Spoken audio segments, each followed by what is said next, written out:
쉬워진 만큼 한 문제가 등급을 결정할 수 있습니다. 명쾌한 강의로 흔들림 없는 만점을 약속하겠습니다.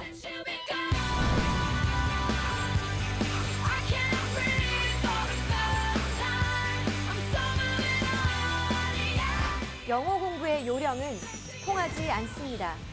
완벽한 분석으로 여러분의 시간을 지켜드리겠습니다. grow가 성장하다란 뜻도 있죠. 그리고 멋멋이 되다란 뜻도 있어요. Either A or B. A 아니면 B 둘 중에 하나를 채택하고 있대요. 합격의 그날까지 함께하겠습니다.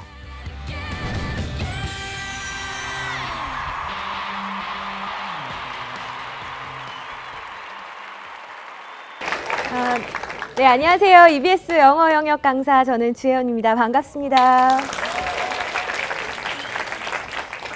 와, 사실 중간고사도 다가오고 있고 그래서 많은 친구들이 같이 해줄까 좀 걱정했었는데 엄청 바쁜 시간 쪼개가지고 이렇게 오셨어요. 우리 혹시 아까 제가 뒤편에 있어서 못 봤는데 3학년 친구들 한번 손 들어볼까요?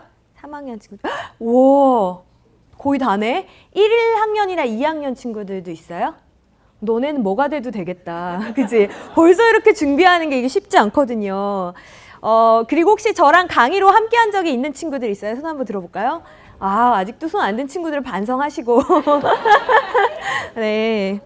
자, 오늘 저는 아까 수능 최저 맞추는 게 가장 중요하다라는 말씀을 여러 번 강조해서 해주셨잖아요. 그래서 영어뿐만 아니라 전 과목에 걸쳐서 어떻게 하면 우리 수능에서 정말 대박을 터뜨릴 수 있는지에 대한 구체적인 학습법을 가지고 좀 이야기를 나눠보려고 합니다.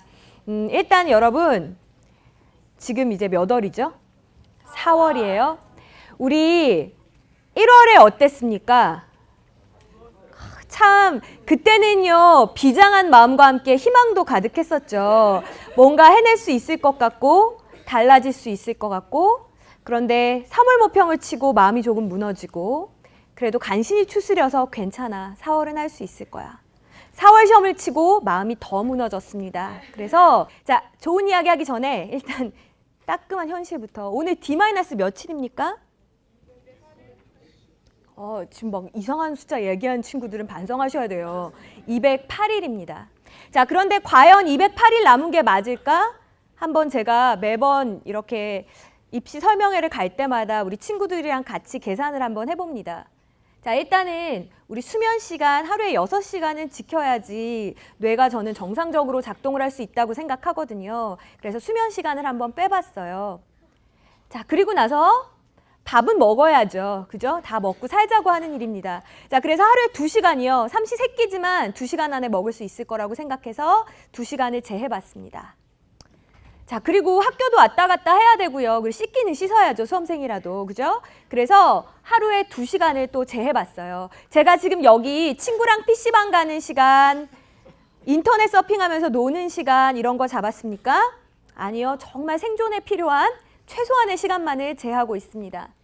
자, 중간 기말고사 아까 굉장히 중요하다라는 말씀하셨는데 중간, 기말, 중간까지 3번의 시험을 일주일간만 열심히 공부한다라는 가정하에 이 시간 역시 제했어요.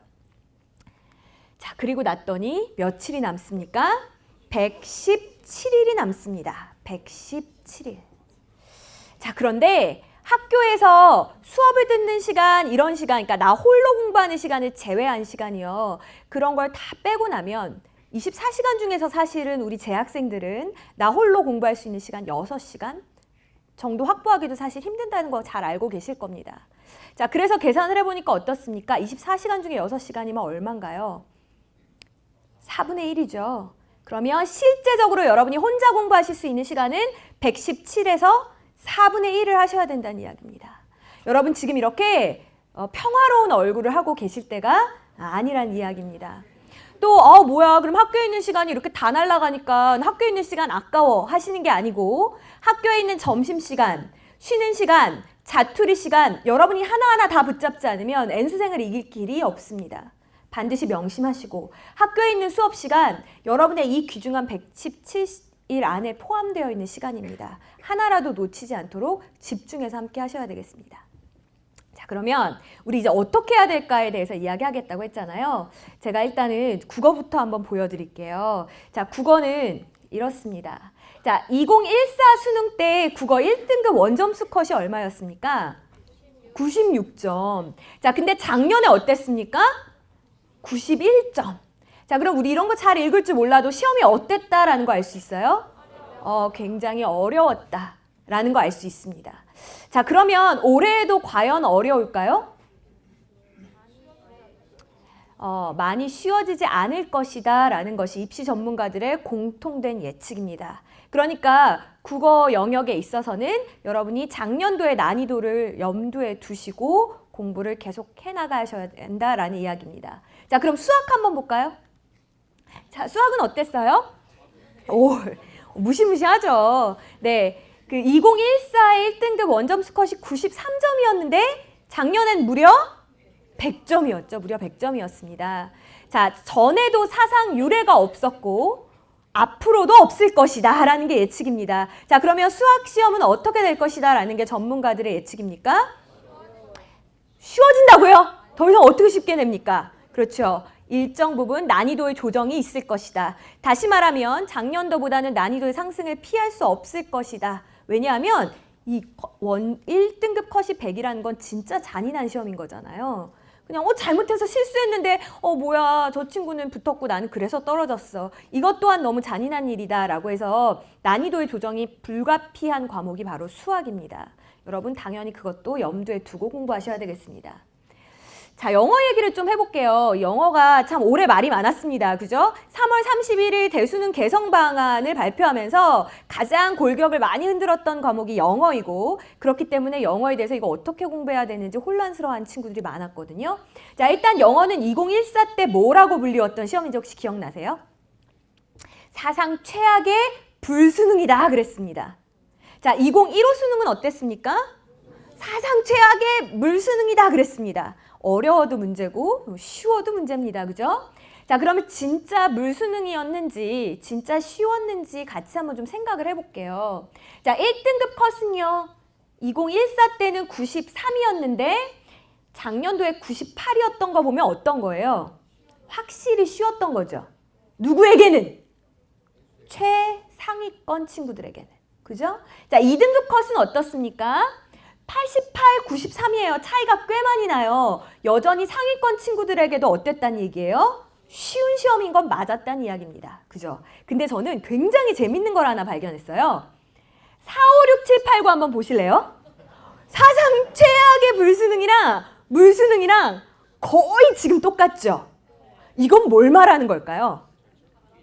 우리 중하위권 친구들에겐 소위 말해서 아주 어려웠다는 그 고난도의 빈칸, 간접 쓰기 영역, 요약문 완성 유형 원래 틀렸던 문제다라는 겁니다. 그쵸? 쉽던 어렵던 난 상관없어요. 어차피 난 틀리니까. 그죠? 그리고 우리가 이제 쉽게 접근할 수 있는 주제 추론, 제목 추론, 뭐 그런 문제, 요지 문제들 이런 것들은 사실은 난이도가 쉽던 어렵던 크게 영향을 받는 그 분야들이 아니죠. 그래서 그런 문제는 꾸준하게 맞추고 있었다라는 겁니다. 자, 그럼 여기서 얻을 수 있는 교훈. 남들이 야 영어 쉽대 한다고 해서 나도 그렇게 쉬울 거다라고 쉽게 방심하면 안 되겠구나. 또 하나 4월 모평 보고 나서 뭐야 남들 다 쉽댔는데 나는 완전 하나도 쉬운지 모르겠어. 내가 이제까지 완전 잘못 살았나 봐. 그것도 아니라는 겁니다. 여러분이 체감을 못한 데에는 그만한 이유가 있는 거니까 여러분이 흔들리지 않고 자기 페이스대로 공부해 나가셨으면 좋겠어요. 제가 한 학생의 그 성적실 예를 한번 보여드리려고 합니다. 자, 이 친구를 보시면 지금 3월 달에 일단 국어 성적 한번 볼까요? 어땠어요? 95. 근데 4월에 65, 63, 87, 97, 93 그리고 수능에 얼마가 나왔습니까? 78이 나왔습니다.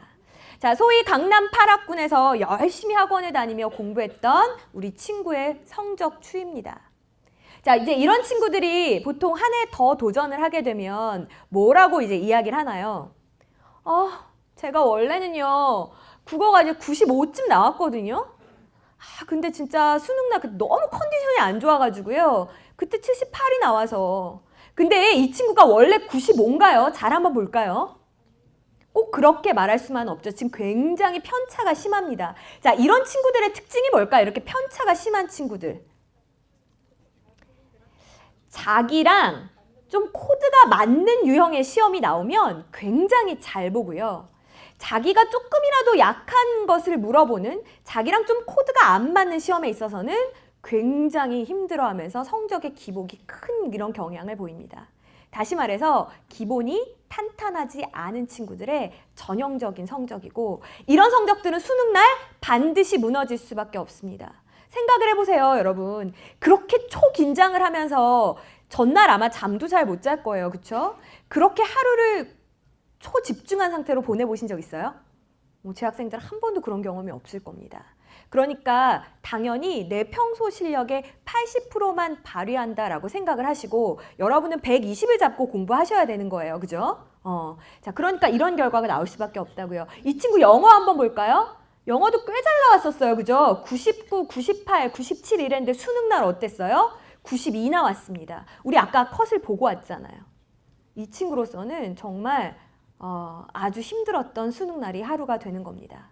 자, 그러면 우리 이제 이렇게 공부하면 안 되겠네요. 그죠? 우리는 어떻게 해요? 수능날 나의 최고의 점수가 나와야 되는데, 그럼 어떻게 해야 그렇게 할 수 있는지 이제 조금 더 구체적인 이야기를 한번 해봅시다. 여러분 일단은 공부의 그 세 가지 3대 기둥이 있어요. 뭔지 아세요? 이거 맞춘 친구 제가 집으로 선물 보내드릴게요. 있어요? 끈기요? 아니 우리 그런 잠깐만 그런 이야기 하지 말고 구체적인 이미 답이 2개가 나와 있다. 자, 3개. 자, 손 들고 누구? 우리 보라 친구 한번 해볼까요? 네. 개념, 기출, 유형. 더 나은 답이 없으면 우리 보라 친구가 가져갑니다. 한 명만 더 해볼까요?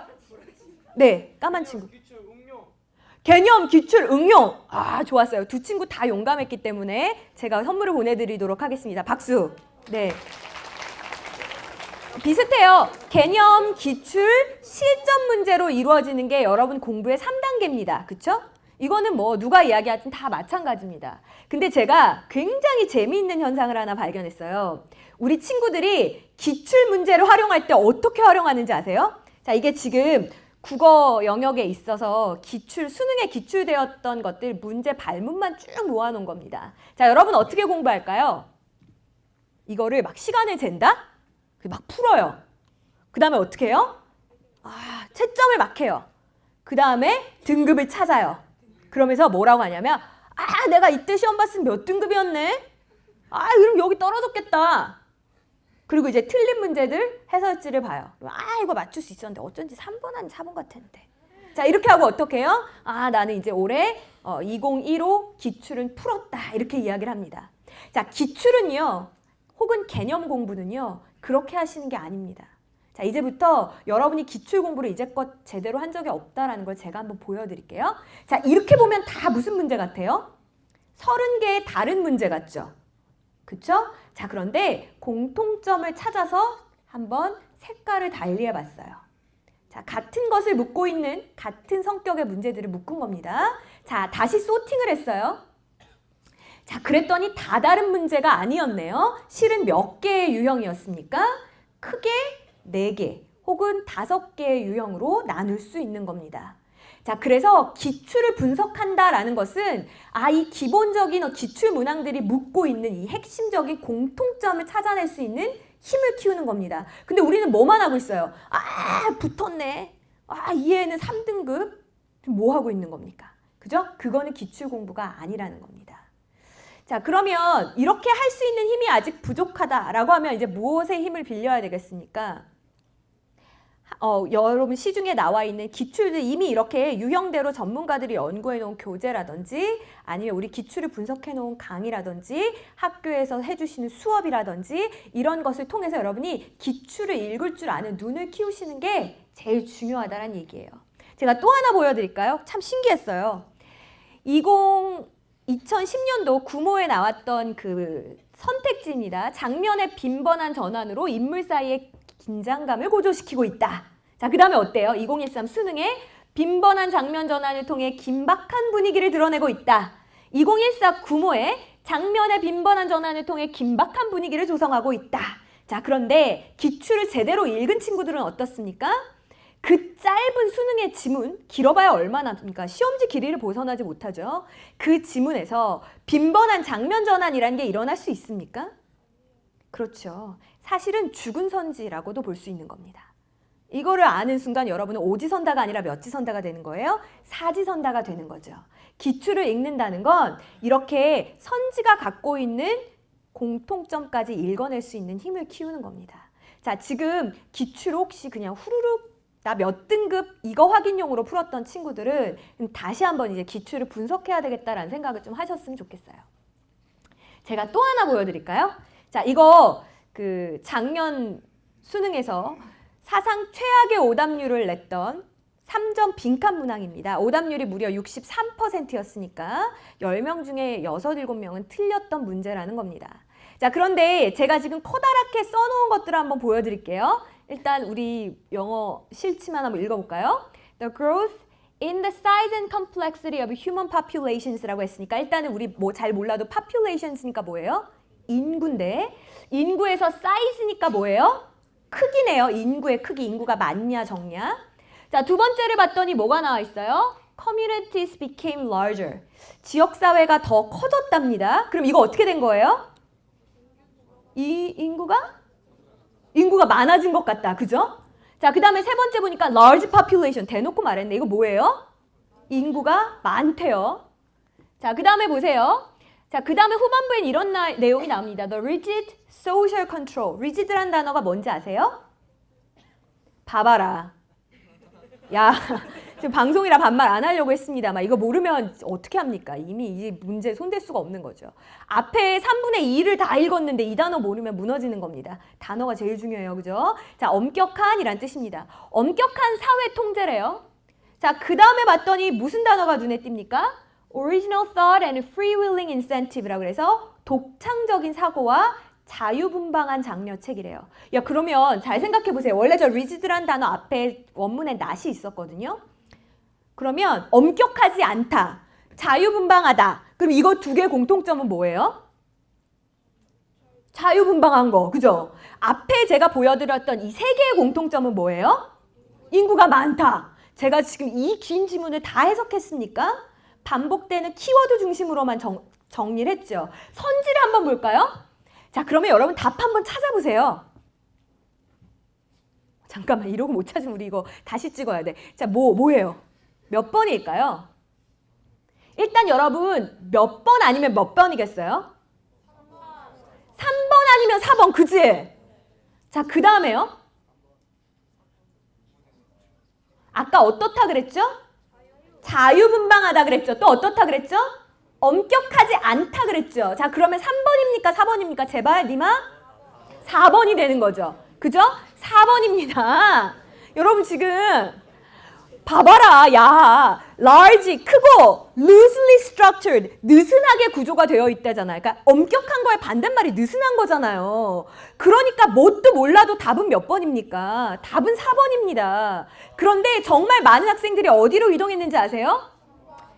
3번에는 일단 뭐 때문에 안 돼요? strict, 엄격한.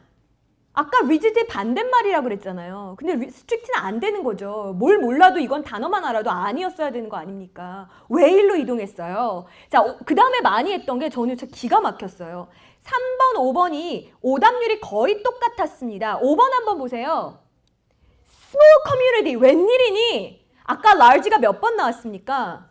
3번도 넘게 나왔는데 그렇게 외쳐댔는데 여전히 틀립니다. 자, 이 친구들은 지금 빈칸 문제를 풀 수 있는 아주 기본적인 기출의 출제 유형조차 파악을 못했다는 이야기입니다. 무려 몇 프로가? 63%가.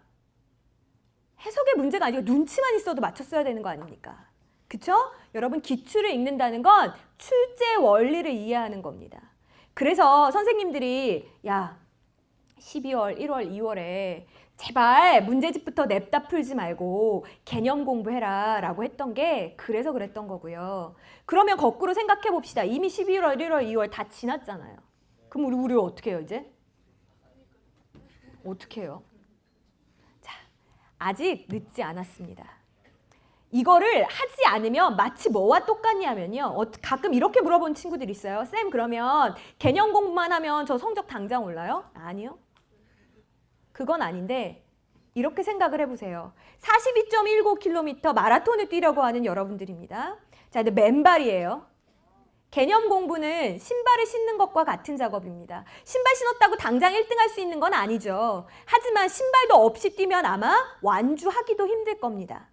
여러분이 후반부 공부의 속도를 내시려면 저는 그냥 넉넉 잡아 하셨으면 좋겠어요. 여름방학 전까지는 개념 아직 손도 안 댔다라는 친구들이 있으면 개념 공부 하셨으면 좋겠습니다. 그럼 여기서 질문 없어요? 아까 뭣도 중요하다면서요? 기출 분석 중요하다면서. 그럼 쌤 기출도 하고 개념도 하고 연계교재도 하고 저는 언제 해요? 개념 속에 대부분의 개념 교재든 강의든 뭐든지 다 뭐를 기준으로 개념을 뽑았어요? 기출을 중심으로. 그러니까 개념 공부하시면 어느 정도는 두 개가 다 커버가 됩니다. 그죠? 자, 또 하나의 질문. 뭐 영어를 기준으로 생각했을 때 우리 이제 가장 큰 관심사가 6월 모의평가잖아요. 그죠? 육모 시험 때 시험 범위가 어디까지인지 아세요? 영어 같은 경우에? 뭘 끝까지야. 교재 아직 다 나오지도 않았어요. 수특한 친구들을 반성하고 인터넷 수능 2권까지입니다. 인터넷 수능 2권까지. 굉장히 많죠.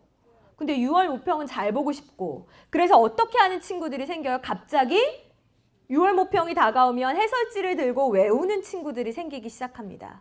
근데 그거는 절대 똑똑한 방법이 아니에요.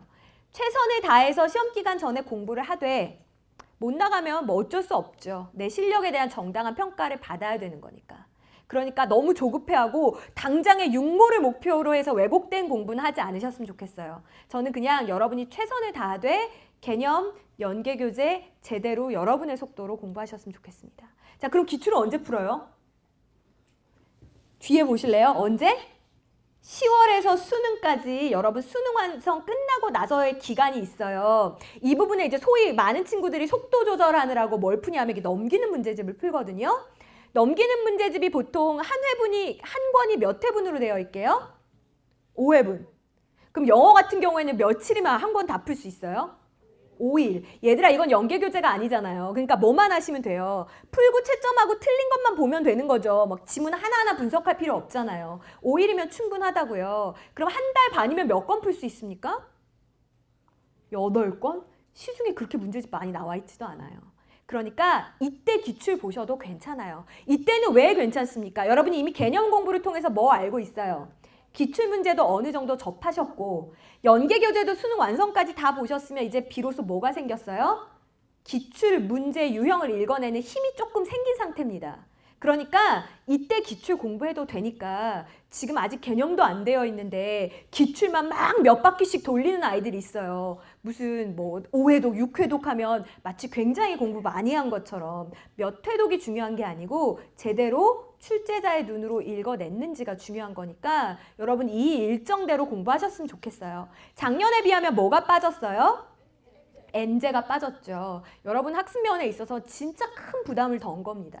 그러니까 훨씬 더 마음의 여유 가지고 너무 조급해하지 않으셔도 괜찮아요.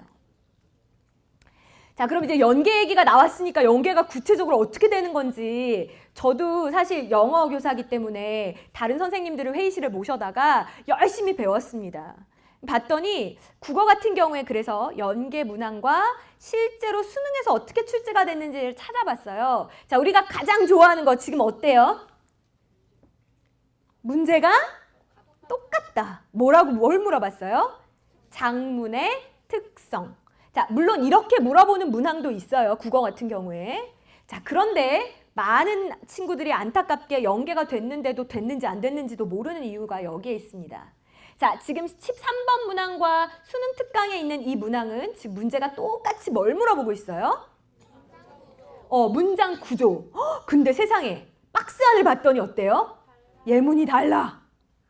자, 그러면 수능 특강의 문장 구조만 외우듯이 문제를 푼 아이는 문장 구조를 똑같이 묻고 있는데 예문이 틀려지면 맞출 수 있을까요? 없을까요?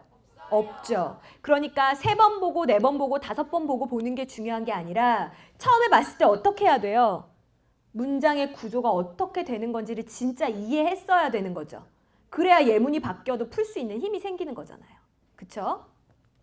자, 제가 수학을 잘했을까요? 못했을까요? 학창시절에. 제가 진짜 수학만 잘했으면 우주 1등을 했을 거다라고 늘 어렸을 때 생각했거든요. 정말 수학을 너무 못했어요. 아직도 심지어는 뭔가 긴장되는 일이 있으면 전날 수학시험 보는 꿈을 꿔요. 이 나이에도. 정말로 막 수학시험 보는데 시험지를 받았는데 아는 게 하나도 없는 꿈을 아직까지 꿉니다. 그게 저에게는 굉장히 트라우마였나 봐요. 자, 그래서 제가 그래도 여러분에게 이야기를 하기 위해서 하나가 지금 수능 완성에 있었던 문제고요. 이쪽이 27번의 수능 문제입니다. 자, 이거 같은 문항이에요? 다른 문항이에요? 여러분, 같은 거예요? 뒤집어져 있는데 얘? 같은 거 맞아요? 자, 이제 외우고 싶은 친구는 어떻게 하겠어요? 뭐야, 뒤집은 거 풀었는데 이거 똑바로 돼 있네. 아이, 못 풀겠다. 자, 이거는 지금 공부를 제대로 못한 거죠. 사실 이 문제를 풀기 위해서는 K값을 구하는 것이 관건이었는데 K값을 구하기 위해서는 삼각형의 넓이, 이것이 1이다 라는 걸 아는 것이 중요했다고요. 근데 여러분, 확률의 합은 1이잖아요. 그죠? 그러면 이게 삼각형이 뒤집어져 있으나 똑바로 있으나 삼각형의 너비가 1이 되는 건 어떤 거예요? 넓이가 1이 되는 건? 그건 변하지 않는 사실이죠. 그러니까 수능 완성을 잘 이해하고 푼 친구는 27번도 어떻게 할 수 있어야 되는 거예요? 풀 수 있어야 되는 거죠. 맞죠? 야, 나도 이거 얼마나 외우느라고 힘들었는지 몰라요. 자, 제가 이걸 보여드릴게요. 수학 28번 문항과 수능 완성의 역시 문항이 되겠습니다. 이거를 처음에 솔직히 고백할게요. 뭔가 막 멋있게 얘기하고 싶고 여러분한테서 한 번은 우와 이런 얘기 듣고 싶어서 수학 선생님한테 가서 물어봤어요.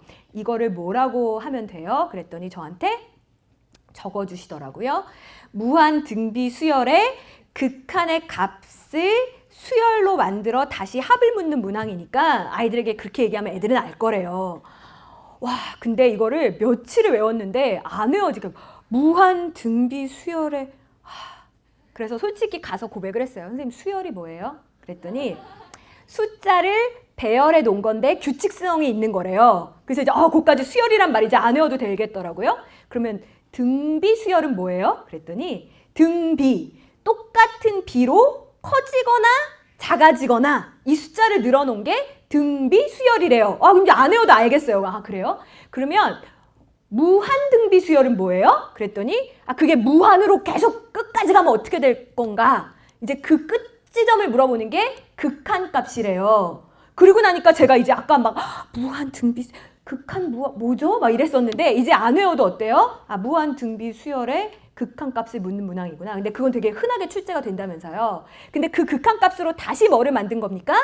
그걸 쭉 배열해서 다시 수열을 만든 거예요. 그래서 그 수열의 합을 물어본 문항이라는 겁니다. 제가 왜 이걸 이렇게 장황하게 설명을 하냐면 사실은 이런 아이디어를 묻는 문제는 시중문제집에 흔하게 있는 문제가 아니거든요. 그러니까 이런 경우에는 연계교재를 제대로 공부한 친구랑 그렇지 않은 친구랑 수험장에서 최소한 시간면에 있어서라도 굉장히 차이가 크게 났을 거라는 이야기입니다. 그러니까 저처럼 수학을 정말 못하는 친구들도 일단 어떻게 하나하나 기본 개념씩 이해해가면 여러분도 하실 수 있을 거란 얘기입니다.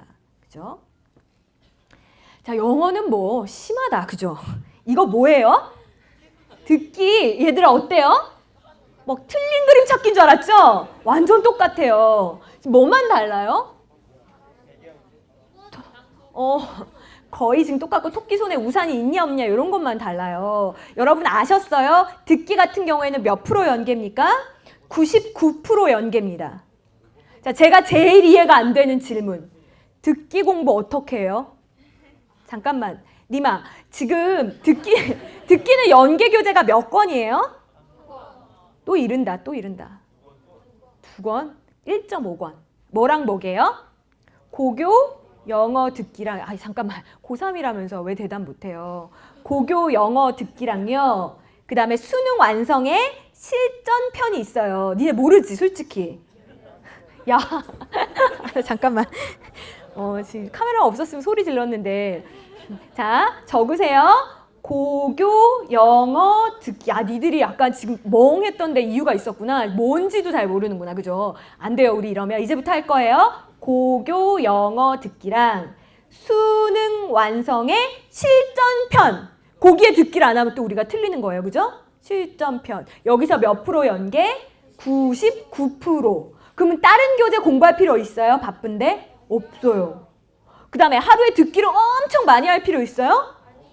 여러분 지금부터 매일 15분이나 20분씩만 들으면 수능 전까지 그 책을 5번은 들을 수 있을 텐데? 근데 왜 그거 매일 안 해요? 매일 오래 하지 마세요. 듣기는 하루에 100시간 듣고 100시간 안 되는구나 하루가. 하루에 24시간 듣고 24일 동안 안 듣고 그런 거보다는 매일매일 10분씩 듣는 게 훨씬 효과적인 거 아시죠? 그러니까 여러분 매일매일 15분에서 20분만 투자하세요. 학교에서 점심시간 때 틀어주는 학교도 많을걸요? 그죠? 아니야? 아니면 네가 들으면 되지. 어차피 또 점심 때 틀어놓으면 그 큰 소리를 뚫고 또 수면을 취한 친구들이 많더라고요. 그러니까 여러분 꼭 챙겨서 15분에서 20분씩만 들으세요. 나는 듣기에서 놓치는 게 가장 아까운 것 같아요.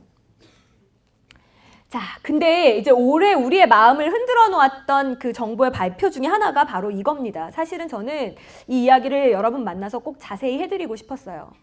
3월 31일 수능 개선 방안이 발표되면서 정부에서 이렇게 발표를 합니다. 연계율 70%는 유지하되 EBS의 지문을 그대로 출제하진 않겠다. 한다는 거야, 안 한다는 거야?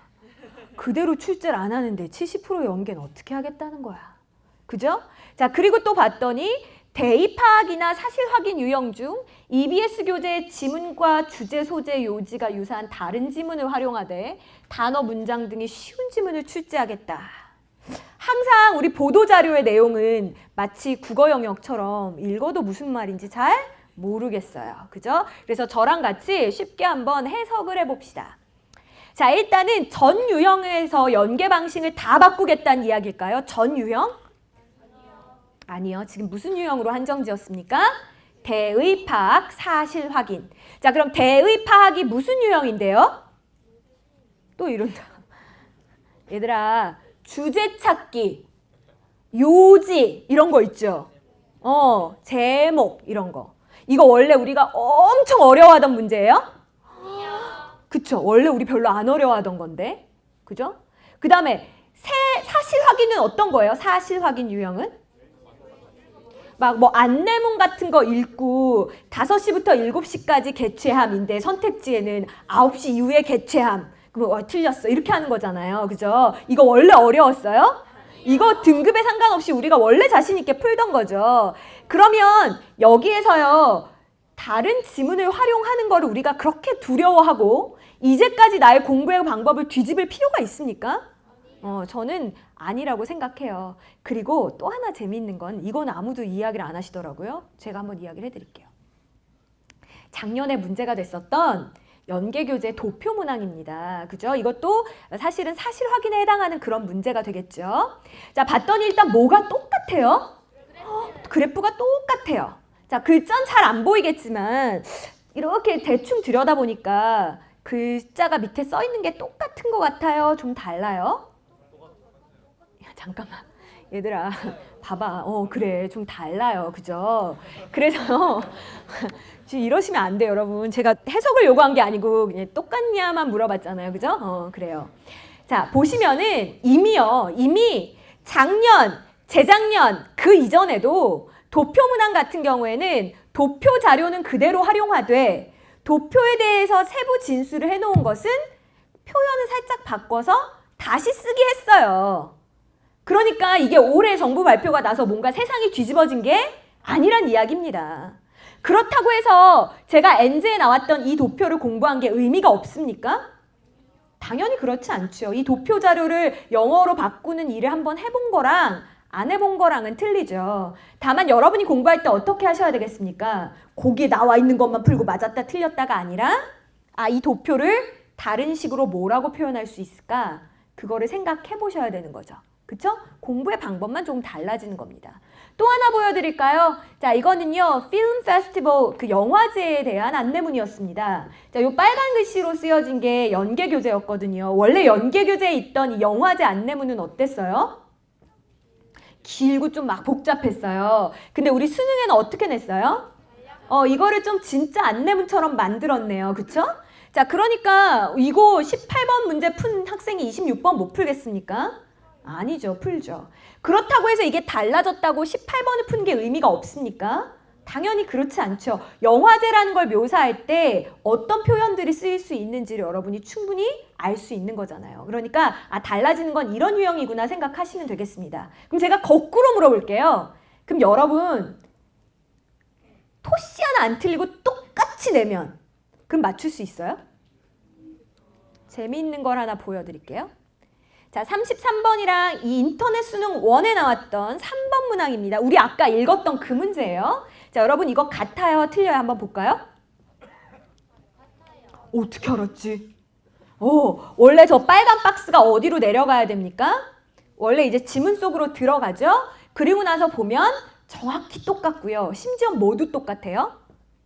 밑에 각주라고 해서 germinate이란 단어 주어진 것도 똑같죠? 완전 똑같은데? 근데 제가 아까 이거 오답률 몇 프로라고 했는지 기억하세요? 63% 믿을 수 있어요? 토시 하나 안 바꾸고 냈는데 그 63%는 도대체 왜 틀린 걸까요? 우리 그리고 아까 풀어봤잖아. 우리 아까 어땠어요? 대충 핵심 아이디어만 봐도 선택지 중에 다른 게 나올 게 없었다고요. 그럼에도 불구하고 63%였어요. 다시 말하면 대부분의 학생들이 뭐 하고 있다는 거예요? 풀었다. 맞았다. 틀렸다. 틀린 건 또 표시도 안 해요. 기분 나쁘니까. 그죠? 맞은 건 크게 자신감 향상을 위해서 동그라미를 치고 틀린 거는 그냥 이렇게 넘어가죠. 그죠? 그리고 나중에 다시 풀었을 때 맞추면 그때 막 세모나 동그라미를 해줍니다. 근데 그때 맞춘 것도 왜 맞췄을 가능성이 있어요? 연필 자국이 남아있거든. 안 본 것처럼 했는데 보이거든. 그렇게 해서 맞추기도 하는데. 자, 그래서 제가 재미있는 통계를 한번 보여드릴게요. 작년도 수능에 가장 많은 학생들이 오답을 냈던 오답률 상위 랭킹 5입니다. 보시면 상위 4개의 오답률을 냈던 문항이 전부 뭡니까? 연계교재에서 출제가 되었던 것이고 심지어는 어때요? 이때에는 토시 하나 바꾸지 않고 냈었는데도 불구하고 틀렸다는 이야기입니다. 그러니까 여러분이 맞냐 틀리냐는 토시를 안 틀리고 똑같이 냈느냐 조금 뭘 바꿨느냐가 아니란 얘기예요. 제대로 공부하셔야 된다는 이야기입니다. 그러면 우리가 궁금한 건 뭐예요? 제대로가 뭔데요? 제가 제대로 하고 있는 것 같은데요. 그래서 제대로가 뭔지에 대한 이야기만 간략히 드릴게요. 이거 수능 특강 다 푼 친구들 있어요? 한번 손 들어볼까요? 저 다 풀었어요. 와, 대단하다. 지금 와가 아니고 근데 다 풀었어야 됐는데, 그죠? 여러분들 이제 곧 다 푸실 거죠? 믿을게요. 자, 그 수능 특강을 통틀어서 아마 가장 어려웠던 지문일 겁니다.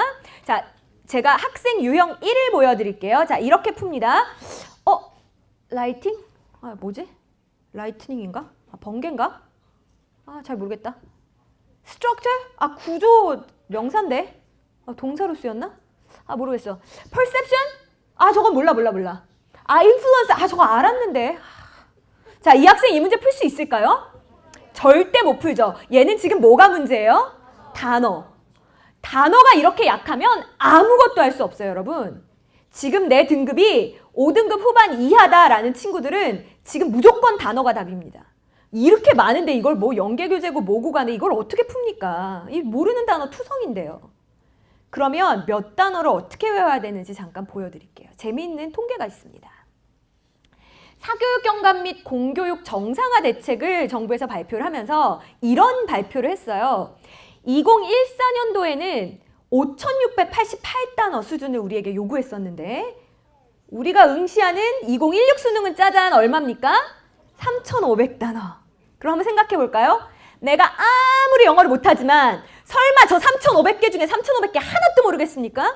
그렇진 않을 거예요. 근데 우리 항상 이제 공부할 때는 최악의 경우를 가정하고 공부해야 되잖아요. 그래서 제가 한번 이런 학생을 생각을 해봤어요. 3,500개 중에 3,500개를 다 모르는 아이. 근데 여러분 또 있죠. 단어는 참 이상한 게 열심히 외웠는데 다음날 보니까 기억이 하나도 안 나요. 제가 머리가 나빠서 그런 건가요? 그게 정상이에요. 그러면 여러분이 오늘 외웠냐 안 외웠냐는 언제를 기준으로 생각하시면 돼요? 잠들기 전까지만 기억하고 있으면 여러분 할 일을 다 한 거예요. 자, 그 다음에 문제집을 한번 다 봤어요. 지문 속에서 봤더니 공부한다는 건 알겠어. 근데 뜻은 생각 안 나. 그죠? 그럼 이 학생 지금 공부 잘못한 겁니까? 잘하고 있는 거예요. 자, 언제부터 내가 봤던 게 뜻도 생각날까요? 몇 번 그 단어집을 돌렸을 때부터? 3회독부터 효과가 나타납니다. 1회독, 2회독 할 때는 밑 빠진 독에 물 붓기 같은 게 당연해요. 그러니까 여러분, 세 번째 볼 때까지는 그냥 마음을 비우고 보시고 세 번째 볼 때부터 놀라운 효과가 나타날 겁니다. 외우는 속도도 빨라지고 보면 이제 기억이 나기 시작할 거예요. 그럼 여기서 또 질문. 연계교재에 있는 단어를 정리해서 외우는 게 더 좋을까요? 아니면 단어집을 가지고 외우는 게 더 빠를까요? 자, 이상적인 공부법은 연계교재에 있는 걸 찾아서 하는 거죠. 중상위권 학생들에겐 그걸 권하겠습니다. 자, 근데 지금 우리 3,500개를 다 모르는 이 아이는 어떤 아이예요? 5등급부터라고 우리가 이제 가정을 했잖아요. 4등급 학생들도 크게 다르지 않습니다. 자, 이런 친구들은 연계교재에서 모르는 단어를 뽑아서 그걸 가지고 하루에 이렇게 외우기에는 시간이 부족하고 또 뭐가 중요한 단어고 뭐가 아닌지 판별할 수 있는 눈도 없고 그러니까 일단 단어집 하나를 골라서 3회독 한다고 생각하시자고요. 자, 제가 여러분을 위해서 계산을 한번 해봤어요. 3,500단어를 3회독 하는데 앞으로 200일이 남았다. 곱하고 나누고 해봤더니 하루에 몇 개 외우면 되게요? 50개! 50개만 외우면 수능 전까지 필수 어휘 3회독 할 수 있는데 못하겠어요? 여러분 꿈 소중하다면서요. 평생의 꿈이라면서요. 근데 하루에 단어 50개도 못 외우겠다는 건 그건 아니잖아요. 그죠? 여러분 이제부터 특히 중하위권 친구들은 무조건 단어가 답이라는 거 잊지 않으셨으면 좋겠습니다. 자, 또 있어요. 자, 이 친구는 무슨 병에 걸렸는지 한번 보세요. 헬프 스트럭처? 헬프 뒤에 동사원이요. 헬프 뒤에 동사원이요. 헬프 뒤에 투부정사도 가능. 투부정사 가능. 자, 메시지스, 위센드, 수식, 관계대명사, 목적격, 생략. 자, 이게 지금 뭐가 중요합니까? 헬프 뒤에 투부정사가 오면 어떻고 원형이 오면 어떻습니까? 저기에 목적격이 생략됐으면 어떻고 안 됐으면 어떻습니까? 이게 전형적인 중1식 영어 공부하고 있는 거예요. 이렇게 공부해서 연계교재 10번 보세요. 수능 때 아무런 연계 체감을 하지 못합니다. 자, 제가 이제 제대로 하는 게 뭔지를 보여드릴게요. 자, 크게 의미 덩어리별로 읽는 겁니다. lighting helps. 조명이 도움을 주는구나. 조명이 어디에 도움을 주지? Structure or perceptions of an environment. 환경에 대한 우리의 인식을 구성하는 데 영향을 주는구나. 그리고 이러한 그 인식이라는 것은 the type of messages we send. 우리가 보내는 메시지의 유형에 영향을 미치는구나. 자, 이 학생은 지금 완벽하게 뭘 한 겁니까? 번역. 근데 우리 문제가 뭔지 알아요? 번역까지만 하고 끝낸다? 그리고 뭘 했는지 알아요? 쌤 다 읽었는데 무슨 말인지 하나도 모르겠어요. 와, 다 읽었는데 기억이 하나도 안 나요. 그래서 또 처음으로 다시 가서 읽었거든요. 그랬더니 막판에 시간이 모자라가지고요. 마지막 장은 그냥 찍었어요. 머리가 나쁜가 봐요. 머리가 나쁜 게 아니고 이 친구는 뭐만 해서 그래요? 번역만 하고 다음 단계를 안 거쳐서 그래요. 다음 단계가 뭔지 제가 보여드릴게요. 자, 일단은 뭐가 시작점이에요? 뭐가? 조명. 조명이 뭐에 영향을 준대요? 환경에 대한 인식. 그러니까 조명에 따라 뭐가 바뀌어요? 인식이 바뀌어요. 그죠? 조명에 따라 인식이 바뀌어요. 자, 인식이 바뀌면 뭐가 바뀌어요? 메시지가 바뀌어요. 그러면 이게 3단 논법 아니에요? 그럼 결국 뭐가 바뀌면 뭐가 바뀐다는 겁니까? 조명이 바뀌면 이 메시지가 바뀌어요. 그죠? 그래서 바로 다음 줄에 보시면 조명을 어둡게 하면 메시지가 어떻게 바뀌어요? 야, 니도 공부 좀 해라. 그냥 막대답만 열심히 하지 마시고요. 조명을 어둡게 하면 자기의 개인적인 이야기를 한대요, 사람들이. 그래서 왜 드라마에 보면 연인들이 데이트할 때 어디 가요? 밝은데 막 이런 데 가요? 레스토랑인데도 꼭 조명이 어두컴컴한 데 가잖아요. 그죠? 그게 왜 그래요? 속엔 이야기를 하기 좋으니까. 그래서 이렇게 이해하고 나면 이거 외워야 될까요? 제가 한 달 뒤에 물어봐도 아마 여러분 기억하실 겁니다. 왜냐하면 해석하고 나서 이해도 했으니까. 그래서 진짜 이해하고 난 다음에 여러분의 교재에는 이렇게 필기가 되어 있어야 돼요. 여러분이 처음에 지문을 읽었을 때 가슴속 깊은 분노 있죠? 그걸 별점으로 매기세요. 자, 그래서 이렇게 위에다가 표시를 해두시고요. 내용 전체 정리해서 적어두시고 주제문의 밑줄을 치면 이게 여러분 공부가 끝난 겁니다. 헬프 뒤에 원형이냐 투부정사냐 그게 중요한 게 아니란 이야기예요. 그래서 여러분 사진 안 찍어도 괜찮겠어요? 내 노트가 이렇게 되어 있는지 한번 꼭 보시고 여러분 특히 난이도 표시를 지금 해두지 않으면 수능 때 어때요? 처음에 나중에 다 볼 시간은 없는데 뭘 보고 뭘 안 봐야 하는지 알 길이 없거든요. 그래서 별표로 꼭 표시도 해두셨으면 좋겠습니다. 자, 제가 수학에 대해서도 이야기를 드릴게요. 자, 일단은 쭉 보여드리면 중위권이건 하위권이건 지금 시간 모자라죠? 그쵸? 그럼 어떻게 할까? 수특부터 시작할까요? 아니라고 하시더라고요. 그래서 제가 물어봤어요. 근데 우리 아이들 진짜 마음도 급하고 영어 같은 경우엔 그래서 제가 병행해라 그렇게 얘기했잖아요. 근데 왜 수학은 그렇게 하지 않고 개념이 끝나기 전에는 수특 손도 대지 말아라. 왜 그러세요? 그랬더니 한마디 하시더라고요. 어차피 못 풀어요. 개념이 안 돼 있으면 수학은 어차피 못 풀어요. 그러니까 어떻게 할 수밖에 없어요. 수학은. 특히 하위권 친구들은 지금 어쩔 수 없이 개념을 하실 수밖에 없습니다. 수특이 막 앞에 쌓여있고 못 읽은 게 너무 많아서 마음이 급하겠지만 빠른 시간 안에 개념을 하실 수밖에 없어요. 그죠? 자, 그리고 나서 수특을 보시고 그리고 바로 수완을 보라고 할 줄 알았더니 그리고 나서 기출을 꼭 한번 보세요. 이렇게 얘기하더라고요.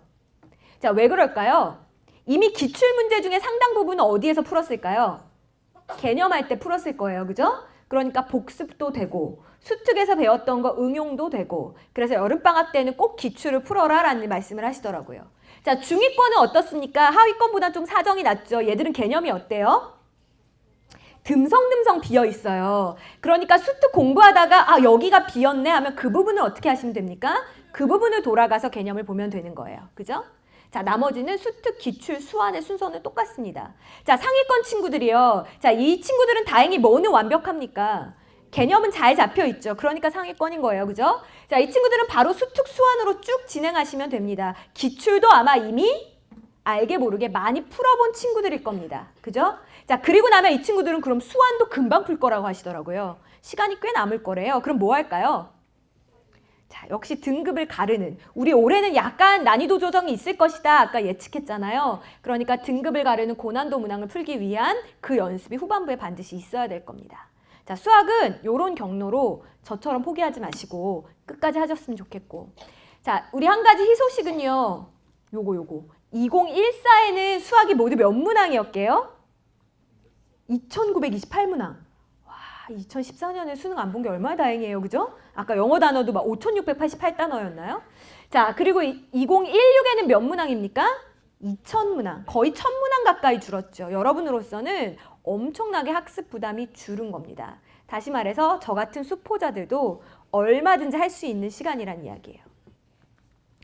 자, 저는 탐구 듣고 진짜 와 했어요. 사회 탐구를 먼저 말씀을 드릴게요. 사회 탐구를 여쭤봤더니 시험이 교육 과정이 바뀌었다면서요. 그래서 기출도 몇 개 없대요. 와, 좋은데? 자, 그리고 나서 수특, 수완의 문항수를 봤더니 뭐 다 합해서 몇백 문항이라더라. 정말 조금밖에 안 되더라고요. 그래서 이거 마음만 먹으면 뭐 한 달이면 뚝딱 푼대요. 그래서 부담이 없답니다. 그러면 어떻게 공부할까요? 그랬더니 무조건 개념이랍니다. 개념은 문제집이 됐던 학교 선생님 강의가 됐던 EBS 강의가 됐던 반드시 강의를 통해서 확실하게 잡고 그 다음에 수특 수완은 얼마든지 혼자 풀어도 좋대요. 그래서 그 사회탐구 선생님들이 권하시는 학습 시간에 보니까 주말에 2시간씩 개념 공부에 투자를 하고 주중에는 내가 1단원 배웠다. 그럼 그 1단원은 어떻게 하는 거예요? 수특 수완에 해당하는 거 그냥 풀어보는 겁니다. 그리고 모르는 것만 찾아서 공부하면 되는 거죠. 그래서 부담이 없었어요. 자, 그래서 제가 기쁜 마음으로 다시 과학 선생님을 찾아갑니다. 자, 과학 선생님, 과탐 어떻게 하죠? 매일 1시간 하셔야 됩니다. OT에 이랬죠, 진짜. 그래요? 그럼 어떻게 할까요? 개념은 꼭 하셔야 됩니다. 그 얘기는 하시더라고요. 자, 과학도 마찬가지입니다. 수특, 수완 다 무조건적으로 강의에 매달릴 필요는 없답니다. 하지만 개념은 반드시 완벽히 완성되어 있어야 된대요. 그래서 예를 들어 유전에 대해서 공부했다. 그럼 개념을 완벽하게 마스터하시고 그 다음에 어떻게 해요? 거기에 해당하는 수특, 수완의 문항들을 풀어보시면 되는 겁니다. 자, 그리고 나서 마지막에 수능 직전에 뭘 풀래요? 기출을 다시 한번 보래요. 기출을 보다 보면 이제 구멍이 보일 거랍니다. 아, 내가 이 부분이 좀 약하구나. 그때 다시 개념으로 돌아가서 정리해라. 그래서 여러분 보시면 개념, 기출, 실전이라는 건 다 비슷해 보이지만 과목별에 따라서 공부하는 순서라든지 중요도에 있어서 조금 차이가 있다는 걸 아마 아실 수 있을 겁니다. 자, 이제 저는 여러분이 모르고 있을 것 같은 우리 EBS-I의 활용법에 대해서 잠깐 꿀팁을 드리고 마무리를 하도록 할게요. 우리 이때까지 계속 이야기했던 게 기출이었죠. 근데 그거 어디서 찾는지 알아요? 여기 골라볼래요? 봐라, 그래. 입시 정보에 들어가셔서 보면 이렇게 화면이 열리거든요. 거기에 보시면 이렇게 풀 서비스라고 나와 있습니다. 여기에 가시면 뭘 할 수 있냐면요, 여러분. 시험지, 해설지, 해설 강의 당연히 다 있고 제가 아까 오답률 탑5가 얼마고 많은 친구들이 어디로 이동했고 하는 그 오답률 통계 있잖아요. 전 문항에 대한 통계도 다 제공이 되고 있고요. 그리고 수능 같은 경우나 육모, 구모 같은 경우는 해설지가 없잖아요. 그냥 답지만 나오죠. 근데 여기 가시면 해설지, 해석 다 있습니다. 그러니까 여러분 다 이용하실 수 있는데 이걸 못 찾아가지고 못 쓰는 친구들이 너무 많더라고요. 심지어는 내 점수를 입력하면 뭐 또 나와요?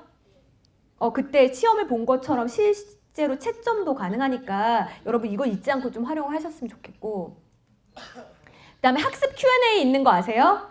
아직도 안타깝게 막 지식인들한테 물어보고 그러세요? 걔 네 동생일 수도 있어요. 그냥 막 대답해 준 걸 수도 있어요. 그러니까 Q&A에 가시면 전부 현직 교사 선생님들로 구성된 전문가들, 교과 전문가들이 대답해 주시는 거니까 Q&A도 활용해 보시고. 자, 또 어때요? 자료실, 저 영원히 이거 꼭 말하고 싶어요. MP3 파일 있는 거 아세요? 그래서 저는 어떻게 하냐면 오늘 6개 지문 공부했으면 잠자기 전에나 저 같은 경우에 강의 들어가기 전에 쭉 들어보거든요. 그러면 머릿속에 이렇게 쫙 정리가 돼요. 원어민이 읽는 속도가 있잖아요. 그러니까 이렇게 시간이 처지지 않고 되게 빠른 시간 안에 정리가 잘 되더라고요. 여러분도 꼭 담아가지고 다니시면서 오며 가며 들으면 듣기도 되고 읽기도 되고 좋잖아요. 그죠? 자, 또 하나가 자료실입니다. 뭐 이 자료실은 저뿐만 아니라 더 좋은 자료를 더 많은 선생님들이 가지고 계십니다. 근데 아이들이 귀찮다고 출력을 하네요. 보여드릴게요. 아까 우리 단어 찾는 거 너무 힘들었죠? 단어도 다 찾아 있고 뭐도 있어요? 끊어읽기도 다 돼 있고 주제문도 다 표시돼 있고 우리 아까 읽고 뭐 했죠? 정리했죠. 지문 정리. 지문 정리도 다 돼 있고 근데 이렇게 또 따로 해주면 출력하기 힘들다고 할까봐 한 장에 이렇게 정리했다? 근데 나보고 제보내달라는 친구들이 있다고. 그건 제보는 혼자 하시고요. 이렇게 많은 자료들이 있습니다. 그러니까 꼭 활용하셨으면 좋겠습니다. 제가 여러분한테 마지막으로 하고 싶은 이야기는 이겁니다. 여러분 이제 6월 모평 보고 나면 담임선생님과 면담을 할 겁니다. 내가 진학을 하고 싶은 학교는 저기에 있는데 선생님께서 나의 손을 꼭 붙들더니 이런 말씀을 하세요. 얘야, 수시카드는 너무 멀리 있는 걸 잡는 것보다 네 목표보다 한 단계 위에 있는 걸 잡았을 때가 가장 효과적인 거란다. 이렇게 말씀을 해주세요. 사실 나는 한참 낮춰서 말한 건데 선생님의 그 말씀을 듣고 자존심이 너무 상합니다. 자, 또 내가 너무 사랑하고 내가 응원에 맞지 않는 내 친구지만 영어에 있어서만큼은 저보다 한 수 아래라고 생각했거든요. 근데 어느 순간 그 친구가 나보다 점수가 잘 나오는 걸 봤을 때 진심으로 축하하지 못하는 못난 나를 봤을 때 한없이 여러분 마음이 무너질 겁니다. 여러분 세상에서 실력 없는 자존심만큼 비참한 건 없습니다. 여러분이 꿈이 있으시다면 여러분 자존심이 있다면 그 자존심의 높이만큼 꿈의 높이만큼 열심히 남은 기간 노력하셨으면 좋겠고 여러분이 결심하시고 노력만 하신다면 저와 우리 EBS는 언제든지 여러분 곁에서 여러분을 도와드리겠습니다. 오랜 시간 수고하셨습니다. 감사합니다.